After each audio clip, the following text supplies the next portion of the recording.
What's up, family? It's your boy, your Urban Sports Guru. I just wanted to give my recap of what I saw in the first two playoff games today. What I saw, first and foremost, with the Colts game, Colts versus Texans. Congratulations to the Indianapolis Colts for advancing. Really looking forward to that game next week against Kansas City. But what I noticed is, first and foremost, I just noticed Deshaun Watson being very, very lonely. Having absolutely no help from his offensive line, no help from the running game. Them kind of taking away DeAndre Hopkins, and it's like, what else do you have? What else are you bringing to the table? What else do they have? And offensively, it's just Sean Watson turned the water into wine. Against a good football team or a sound football team, it's not going to work.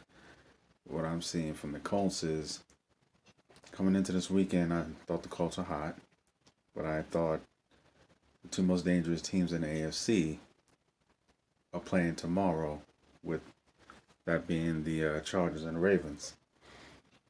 I might be wrong there. I don't want to jump the gun because I don't want to jump the gun on that because the Texans were a very flawed football team today. Very, very flawed. So I don't want to jump the gun. But a healthy Andrew Luck, who has his mojo as expected, they're looking very, very scary. And the thing about both conferences is so wide open. So a team that's built on both sides of the football, as I've been preaching to y'all all season, built on both sides of the football, is a very, very dangerous football team. Very dangerous. That's why it looks like they're looking real good next week against Kansas City, because Kansas City's not built on both sides of the football.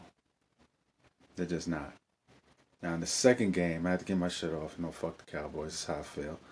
But as far as I'm concerned, the Cowboys are the more talented team. They did what they should have been able to do, and that's win. And that last drive sealed it.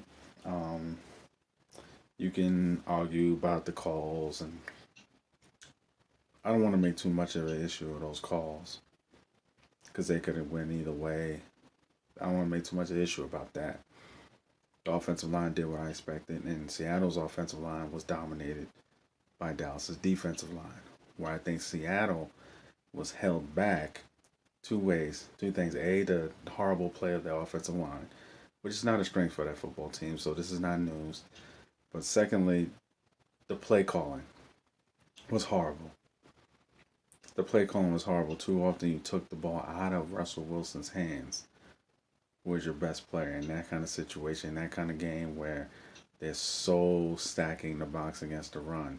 You have to put the ball in Russell Wilson's hands and let him make plays. You have to. You just have to. And I think that's something that, despite Dallas's superior talent, they nearly still could have they nearly overcame it anyway. And I think if they put the ball in his hands more, they would have been able to overcome it. But not a hater.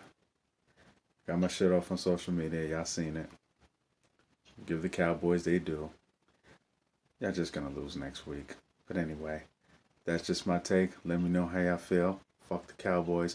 Urban Sports Guru. Make sure you hit the like, hit the subscribe. Instagram, Facebook, follow me. It's your boy. Salute.